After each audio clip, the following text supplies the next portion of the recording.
ശരണമയ്യപ്പ സ്വാമിയേ ശരണം ശരണമയ്യപ്പ ഒന്നായ നിന്നെ ഹരണം എന്നു കണ്ടുള്ളു ഇണ്ടലുകൾ പോക്കുന്ന യാത്ര ഒന്നായ നിന്നെ ഹരണം എന്നു കണ്ടുള്ളു ഇണ്ടലുകൾ പോക്കുന്ന യാത്ര ദാതാ നിരന്തരം ചെയ്തോരു കർമ്മഫലദോഷങ്ങൾ തീർക്കുന്ന യാത്ര മോക്ഷമനയാത്ര ബ്രഹ്മപദയാത്ര കഠിനതരമായൊരു നടയോഗയാത്ര സ്വാമിയേ ശരണം ശരണമയ്യപ്പ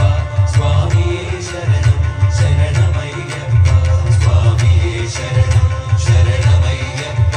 സ്വാമിയേ ശരണം ശരണമയ്യപ്പ ഉച്ചകത്തുമ്മയെ കാണുന്നു വന്ദിച്ചു മകനെ തുടങ്ങു നിന്ന മച്ചകത്തമ്മയെ കാൽതൊട്ടു